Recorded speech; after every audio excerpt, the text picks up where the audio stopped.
Okay, now हम बात कर रहे थे कि जितना भी लास्ट हमने किया था अभी तक, उसके अकॉर्डिंगली आप चेक करें तो जो एक्टिविटी आई होती हैं आपके पास, ये एक्टिविटीज़ में जैसे हम डब्ल्यू बनाते हैं तो हमने डब्ल्यू में पढ़ा था कि राइट साइड में टैब में नीचे की तरफ ये एरोज होते हैं, इनसे आप लेफ़्ट राइट अप या डाउन कर सकते हैं।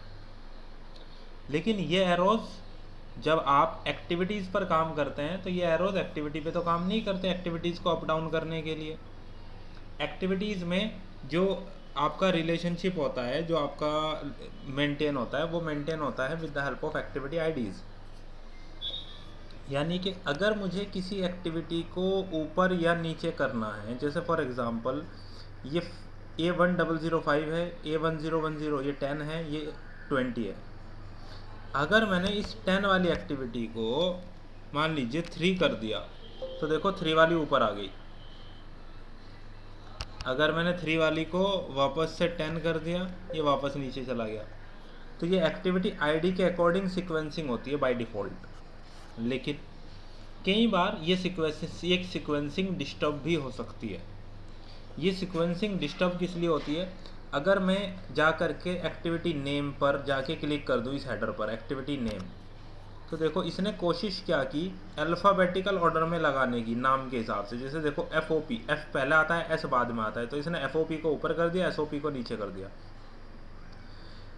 इसी तरह ले न्यू टाइल्स, लेबलिंग और रिमूव ऑल टाइल्स, ये अल्फ़ाबेटिकल ऑर्डर में लगा दिया, क्योंकि आपने सीक्वेंसिंग किसके अकॉर्डिंग करनी चाहिए? एक्टिविटी नेम के अकॉर्डिंग। अगर आप कल को चलकर ड्यूरेशन पे क्लिक कर दें तो उसने ड्यूरेशन के अकॉर्डिंग कर दी। देखो पहले 00, फिर 258। तो ये आपके पास कोई भी सीक्वेंसिंग है। अगर आपको चाहिए वापस से, नहीं यार मेरी तो एक्टिविटी आईडी के अकॉर्डिंग ही सीक्वेंसिंग चाहिए, तो वापस एक्टिविटी आईडी पे जाओ, एक्टिविटी आईडी पर जाकर क्लिक कर दो, तो ये क्या हुआ, एक्टिविटी आईडी के अकॉर्डिंग सीक्वेंसिंग आ जाएगी। तो ये आप देखेंगे कभी कभी ये डिस्टर्ब हो जाती है, तो इसको वापस से रिटेन करने के लिए क्या करेंगे, आप एक्टिविटी आईडी पर क्लिक कर देंगे, वो वापस रिटेन हो जाएगी, चेंजेस आपके हो जाएंगे। ये तो सबसे पहला टॉपिक। अब आपको क्लियर है कैसे इनकी सीक्वेंसिंग होती है बाय डिफ़ॉल्ट।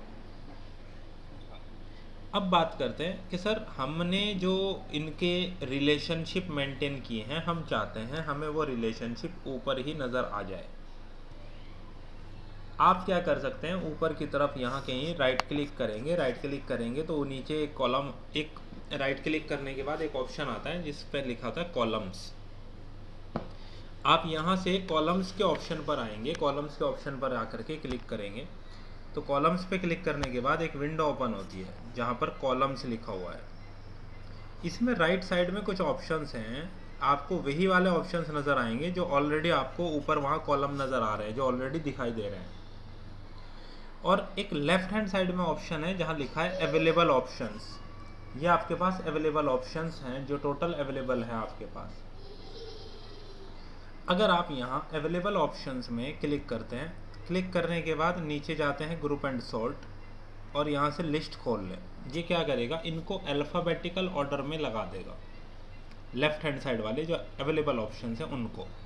तो मैंने ग्रुप एंड सॉर्ट में किया, लिस्ट पे क्लिक कर दिया, अब ये लिस्ट ओपन हो गई। मैं थोड़ा सा इसको बड़ा कर देता हूँ। अब जो लेफ्ट हैंड साइड पे आपके पास अवेलेबल ऑप्शंस हैं, आप यहाँ से अल्फ़ाबेटिकल ऑर्डर में जाके चूज़ करो, चेक करो कहीं पर कोई रिलेशनशिप का ऑप्शन है, नहीं है। कहीं पर कोई प्रेडिसेसर का ऑप्शन है, तो प्रेडिसेसर्स का ऑप्शन ये रहा। आपने जाके प्रेडिसेसर को ऐड कर दिया, प्रेडिसेसर ऐड हो गया।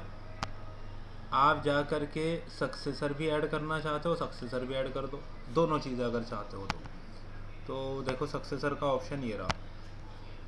मैंने बोला नहीं यार मुझे केवल प्रेडिसेसर ऐड करना है, मैंने यहाँ से प्रेडिसेसर को वहाँ ऐड कर दिया। जब मैंने प्रेडिसेसर को ऐड कर दिया, इस विंडो को एज इट इज़ ओके किया, तो अब देखो ऊपर की तरफ एक कॉलम ऐड हो गया मेरा प्रेडिसेसर का। वहाँ पे मुझे प्रेडिसेसर की इन्फॉर्मेशन दिखाई दे रही है कि कौन सा प्रेडिसेसर है। ठीक है। दूसरी चीज़, जैसे हमने ऊपर के कॉलम्स को मॉडिफाई किया है, एडिट किया है, सेम इन्हीं तरीके से आप नीचे जो डिटेल विंडो होती है, डिटेल विंडो के अंदर आपके पास कुछ ऑप्शन है ना, जैसे general tab, status tab, resources, इनमें से किसी भी। सर मेरा एक क्वेश्चन है इसमें। जी जो प्रोड्यूसर आ रहे हैं इसमें वो लैग नहीं दिखा रहा है, सिर्फ नंबर दिखा रहा है इसका कौन सा प्रोड्यूसर है, जी। जबकि एमएस प्रोजेक्ट में ना प्लस दिखाता है, वो प्लस इज नहीं, बात आपकी सही है, लेकिन आपके केस में डिपेंड इस बात पे करेगा कि आपका किस तरीके का रिलेशन है। यहाँ कॉलम में आपने प्रेडिसेसर सेलेक्ट किया है तो वो केवल प्रेडिसेसर दिखाएगा। अब अगर किसी एक्टिविटी के आपके एक से ज़्यादा प्रेडिसेसर आप असाइन कर दें, फॉर एग्ज़ाम्पल एक से ज़्यादा प्रेडिसेसर, तो वो आपकी प्रेडिसेसर नंबर ऑफ़ प्रेडिसेसर तो ऐड कर देगा, लेकिन वो यहाँ लैग या लीड नहीं दिखाएगा। आप राइट क्लिक करके दोबारा कॉलम्स में जाओ और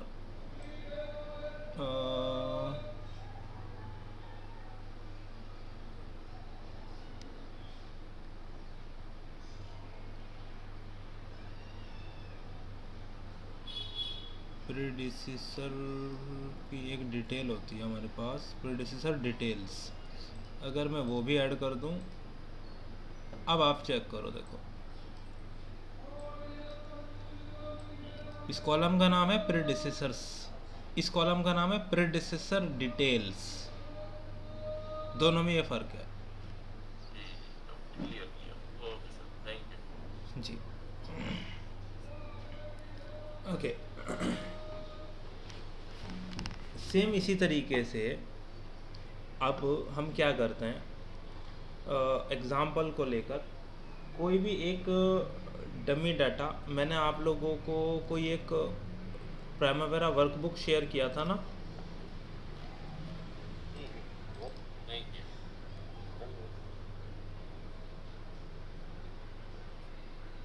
ठीक है, जिसके पास नहीं है कोई बात नहीं, आप मुझे व्हाट्सएप पर मैसेज ड्रॉप कर देना, मैं दोबारा फॉरवर्ड कर दूंगा। उसमें एक नाम था पीडीएफ का, प्राइमवेरा वर्कबुक। ये एक्सरसाइजेज हैं जस्ट प्रैक्टिस पर्पज़ के लिए। लेट्स से आपके आपके पास कोई सैम्पल डाटा अपना खुद का है, आप उसको यूज़ कर सकते हैं, नहीं तो आपके पास ये सैम्पल डिटेल्स हैं, आप इनको यूटिलाइज करके एप्लीकेशन यूज़ कर सकते हैं। इनमें एक्सरसाइजेज, सबसे पहले ये कुछ कैलेंडर के ऑप्शन हैं, इसके बाद इसी में हम नीचे की तरफ आएँ, कुछ प्रोजेक्ट की डिटेल्स आ जाती हैं। सेम इसी तरह इसमें हम आते हैं 4th नंबर पर, ये पीडीएफ का 6th पेज है, इसमें 4th नंबर एक प्रोजेक्ट दिया गया है। इसमें उसने क्या बोला है, create an activity for a project building construction. आपके प्रोजेक्ट का नाम है building construction in civil department. आपको एक नेटवर्क डायग्राम के बारे में बात की है, बनाना है, कह रहा है आपको क्रिटिकल पाथ बताना है, प्रोजेक्ट की ड्यूरेशन बताना है, और एक्टिविटी आईडी जो स्टार्ट हो रही है NVS01, इस तरीके से। आपने देखा था ना, एक्टिविटी आईडी तो बाय डिफ़ॉल्ट आ रहा था A100, यहाँ से शुरू हो रहा था, फिर इसके बाद आता है A1010, फिर इसके बाद आता है A1020, यानी कि 10-10 के गैप पर चल रहा है। इसने बोला NVS01 से शुरू होगी, जो एक्टिविटी है स्टार्ट माइलस्टोन, और एक है 23 जो है आपका फिनिश माइलस्टोन, यानी कि टोटल नंबर ऑफ 23 एक्टिविटीज़ हैं। एक टेबल दी है, वहाँ पे बोला है WBS का कोड और नाम, यानी कि ये पहला WBS है फाउंडेशन, और फाउंडेशन के अंदर ये कुछ एक्टिविटीज़ हैं NVS1 से NVS5 तक। फिर सेकंड नंबर पर है एक्सटर्नल कंस्ट्रक्शन, उसके अंदर नंबर ऑफ एक्टिविटीज़ आपके पास ये हैं। उसके बाद थर्ड नंबर पर इंटरनल कंस्ट्रक्शन है, ये आपके पास कुछ नंबर ऑफ एक्टिविटीज़ गिवन है। उससे थोड़ा सा नीचे की तरफ आते हैं, नीचे की तरफ आपके पास है 4th नंबर। 4th नंबर में आपके पास कुछ उसने लिखा नहीं है, नीचे इलेक्ट्रिकल है, यहाँ वाटर सर्विसेज है। तो एक काम करते हैं, 4th नंबर का एग्जाम्पल ले लेते हैं, सर्विसेज, क्योंकि टोटल ये सर्विसेज ही होती हैं। यहाँ इलेक्ट्रिकल वर्क लिखा, यहाँ मैं वो कर देता हूँ लेट्स से प्लम्बिंग वर्क, ये प्लम्बिंग वर्क हो गया। तो ये आपके पास ऑप्शंस आ गए जी। 4th नंबर पर है सर्विसेज, 4.1 यानी कि उसी का चाइल्ड हो गया प्लम्बिंग वर्क्स, और 4.2 इलेक्ट्रिकल वर्क, तो ये दोनों सर्विसेज का पार्ट हो गए, 4 के पार्ट हैं। 5th नंबर पर है यार्ड एक्सेस, उसके अंदर टोटल 3 एक्टिविटीज़ हैं, यहाँ आपका प्रोजेक्ट फिनिश हो रहा है।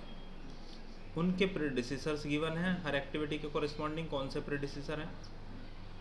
कहीं पर प्रेडिसेसर एक या एक से ज़्यादा हैं वो गिवन है, और कहीं पर प्रेडिसेसर के साथ उसका रिलेशनशिप कौन सा है और लैग कौन सा है ये भी लिखा है। जहाँ कोई रिलेशनशिप लिखा हुआ नहीं होता, इसका मतलब होता है कि डिफ़ॉल्ट रिलेशनशिप होता है FS, फिनिश टू स्टार्ट। जब तक कोई स्पेसिफिक मार्किंग नहीं की गई कि प्रेडिसेसर क्या है, रिलेशनशिप कैसा है प्रेडिसेसर के साथ, तो आप मानकर चलिए रिलेशनशिप होती है FS, finish to start.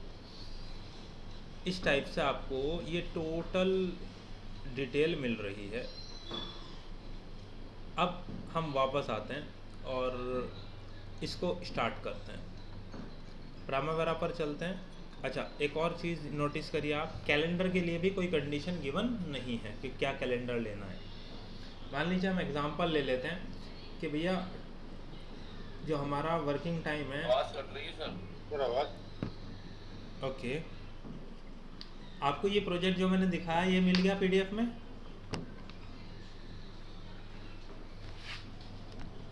Hello sir आवाज नहीं आ रही, अभी भी नहीं आ रही? आवाज कटने वाला आ रही है सर। हेलो, अभी आ रही है कि नहीं आ रही है?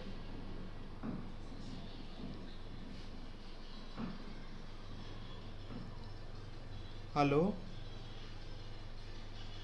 हेलो जी, आवाज कट रही है सर। अभी ठीक है? हाँ जी ठीक है, एक बार ओके, सबके लिए ठीक है?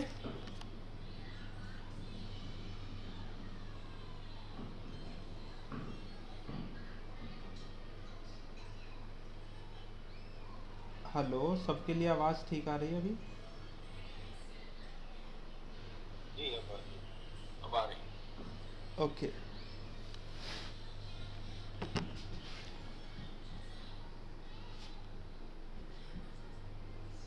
अभी देखिए हम क्या करते हैं। हमारे पास ये PDF में 4th नंबर का एक प्रोजेक्ट है, बिल्डिंग कंस्ट्रक्शन।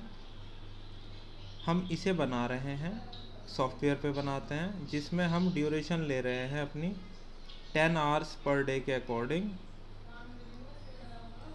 और वीक में 7 डेज पर वीक।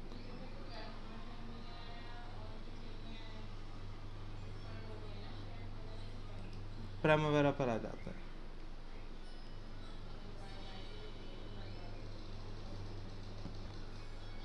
यहाँ पे आते हैं, सबसे पहले इस प्रोजेक्ट को क्लोज करते हैं, कंट्रोल के साथ W, आपने इसे क्लोज कर दिया। ये देखिए आप, आपका जो प्रोजेक्ट था वो क्लोज हो गया। अब प्रोजेक्ट क्लोज हो गया, अब हमें क्या करना है, हमें उसे ओपन करना है। आपको न्यू प्रोजेक्ट एक स्टार्ट करना है। न्यू प्रोजेक्ट स्टार्ट करने के लिए आप क्या करेंगे, कंट्रोल N, एक नया प्रोजेक्ट स्टार्ट होगा। EPS सेलेक्ट करना है। हमने बोला इंजीनियरिंग एंड कंस्ट्रक्शन के अंडर में हमें एक प्रोजेक्ट स्टार्ट करना है। Next, project ID, project ID हमने लिया है लेट से बिल्डिंग कंस्ट्रक्शन के लिए BC। प्रोजेक्ट का नाम आपको लिखना है, मैंने प्रोजेक्ट का नाम लिखना है दैट इज़ बिल्डिंग कंस्ट्रक्शन। ये मेरे प्रोजेक्ट का नाम हो जाता है जी। आप इसे नेक्स्ट करेंगे। Project plant start at least 1 week का टाइम ले लेते हैं। 28 अप्रैल से स्टार्ट हो रहा है। टाइमिंग है मान लीजिए मॉर्निंग 8 का, सुबह 8 बजे से। नेक्स्ट पे क्लिक करते हैं। रेस्पॉन्सिबल मैनेजर कौन है हमारा, रेस्पॉन्सिबल मैनेजर हमारा हो जाएगा बिल्डिंग इंजीनियरिंग एंड कंस्ट्रक्शन से लेट से प्रोजेक्ट मैनेजर 4। आप नेक्स्ट पर क्लिक करेंगे। स्टैंडर्ड रेट, आपका एक नया प्रोजेक्ट क्रिएट हो गया, बिल्डिंग कंस्ट्रक्शन। अब इस बिल्डिंग कंस्ट्रक्शन के लिए सबसे पहले ज़रूरी है इसका एक कैलेंडर बनाना। मेन्यू बार में एंटरप्राइज में आप आएंगे, नीचे कैलेंडर्स का एक ऑप्शन है, कैलेंडर्स पर क्लिक करेंगे। ये एक विंडो ओपन हो जाएगा कैलेंडर्स का।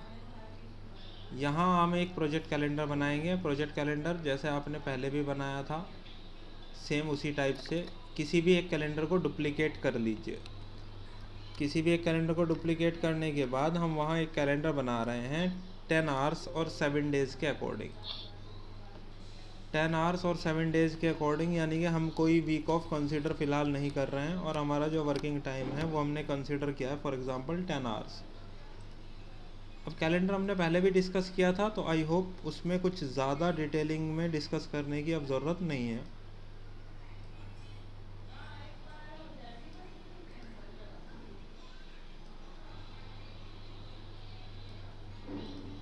ये टोटल हो गए हमारे 10 आवर्स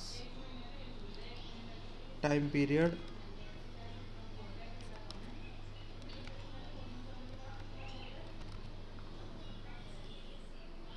हमने एक कैलेंडर डिफाइन कर लिया है। नहीं, हम बोल ही नहीं रहे थे, जस्ट कैलेंडर बनाया हमने।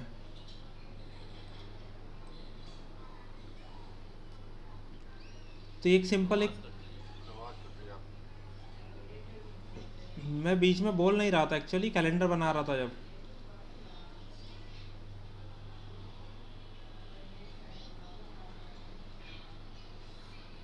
Hello,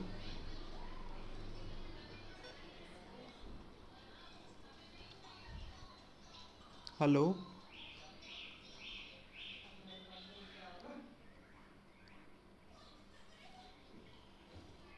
hello.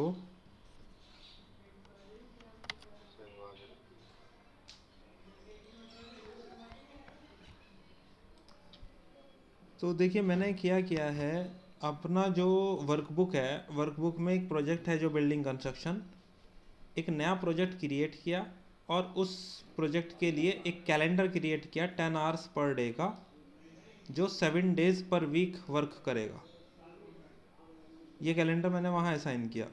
अब मैं क्या करूँगा, देखो वहाँ पर WBS बनाऊँगा। अब आपको WBS भी बनाना आता है, तो यहाँ पे अलग क्या है, अलग है एक्टिविटी की आईडी, जो बाकी से डिफ़र कर रहा है इस बार। बाकी सब जगह क्या था, डिफ़ॉल्ट एक्टिविटी आईडी लगी हुई थी। यहाँ पे क्या है, एक्टिविटी आईडी एकदम अलग है। तो आपको याद है, मैंने आपको बोला था किसी भी प्रोजेक्ट को सेलेक्ट करो, उसके डिफ़ॉल्ट टैब में जहाँ से आप उसको कैलेंडर असाइन करते हो, वहीं पे नीचे की तरफ एक ऑप्शन होता है एक्टिविटी आईडी का प्रीफिक्स, यानी कि जो वैल्यू आपको फिक्स रखनी है। हमारे केस में NVS की वैल्यू आपको फिक्स रखनी है, तो यहाँ पे एक्टिविटी आईडी प्रीफिक्स में आपको NVS प्रेस कर दिया। सफिक्स, जैसे शुरुआत कहाँ से होगी, 1 से। इंक्रीमेंट कितना है, 1 का, क्योंकि NVS 1, NVS 2, NVS 3 ऐसे ही दे रखा है ना। तो आपको यहाँ ऑटो नंबरिंग डाल देनी है। इससे फ़ायदा क्या होगा, जब आप प्रोजेक्ट की एक्टिविटीज़ पेज पर जाकर कोई भी एक्टिविटी ऐड करेंगे, तो देखो उसकी शुरुआत कैसे हुई है, NVS 1 के साथ। ये बात आपको समझ आई?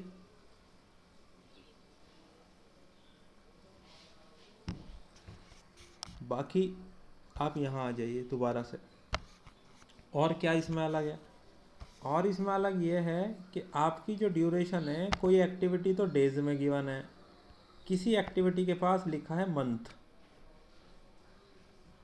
सेम इसी तरह नीचे की तरफ आओ, कहीं पर लिखा है वीक, यानी कि ड्यूरेशन डेज में भी डिफाइन है और वीक में भी डिफाइन है। आपको अगर वैल्यू मेंशन करनी है, ड्यूरेशन डालनी है वीक में या मंथ में, तो कैसे डालेंगे, प्राइमवेरा पर आइएगा, अपनी कोई भी एक्टिविटी है, अगर मैं यहाँ आकर लिखूँ 1M, MB स्मॉल वाला 1M लिख के जैसे एंटर करूँगा, तो देखो उसने 1M अपने आप कन्वर्ट कर दिया 21.5 डेज, जो भी कंडीशन रही है ये कर रहा है कैलेंडर के अकॉर्डिंग। मैंने इसको डिलीट किया यहाँ से, मैं वापस प्रोजेक्ट के पेज पर गया, अपने प्रोजेक्ट को सेलेक्ट किया और उसको उसका कैलेंडर असाइन किया, 10 आवर्स 7 डेज़ वाला कैलेंडर। जब उसको उसका कैलेंडर असाइन हो गया, वापस एक्टिविटीज़ के पेज पर जा रहा हूँ, यहाँ जाके एक्टिविटी को ऐड कर रहा हूँ और यहाँ ड्यूरेशन डिफाइन कर रहा हूँ अब उसकी, दैट इज़ 1M। तो उसने अपने आप उसे कन्वर्ट कर दिया 30 डेज़ के अंदर। देखो तो यानी कि आपके कैलेंडर में जिस तरह की भी कंडीशन डिफाइन होगी, मंथली, वीकली, आप किसी भी एक्टिविटी की ड्यूरेशन के आगे लिख दो। जैसे आपको कहीं लिखना है 2 हफ्ते, 2 वीक्स, तो आपने लिखा 2W एंटर, तो ये 2 वीक्स को अपने आप 14 डेज में कन्वर्ट कर दिया उसने। इस तरीके से आप क्या कर सकते हैं, ड्यूरेशन डिफाइन कर सकते हैं in number of days, in number of weeks या इन नंबर ऑफ मंथ्स। बाकी सारी चीज़ें कॉमन हैं जो आपने पढ़ी हैं, उसमें कोई भी चेंजेस नहीं है। अब मैं ये चाहता हूँ कि आप कोई एक दो प्रोजेक्ट, जैसे इसमें मैंने बताया 4th नंबर वर्कबुक में, और फिर इसके बाद है एक 6th नंबर, आप एटलीस्ट ये 2 प्रोजेक्ट को इम्प्लीमेंट करो तो आपको समझ आएगा कौन से पार्ट में प्रॉब्लम आ रही है। आप वो चीज़ें डिस्कस करें, उसके बाद हम शेड्यूलिंग पोर्शन को फिनिश करके आगे के टॉपिक पर बढ़ जाएंगे। जैसे कंस्ट्रेंट और कोड्स क्या होते हैं, हमें ये टॉपिक कवर अप करना है, उससे हमारे जो शेड्यूलिंग के टॉपिक हैं वो कवर अप हो जाएंगे।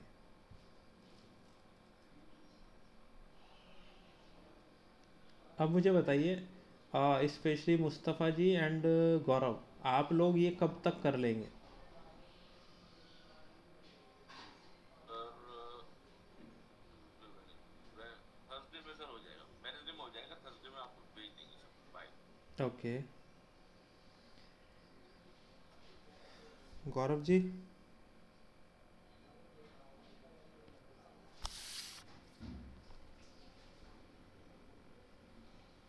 ठीक है, नवीन जी, आपको एट एनी हाउ कम से कम एक प्रोजेक्ट तो कल तक ही कंप्लीट करना है, 4th या 6th में से कोई भी एक।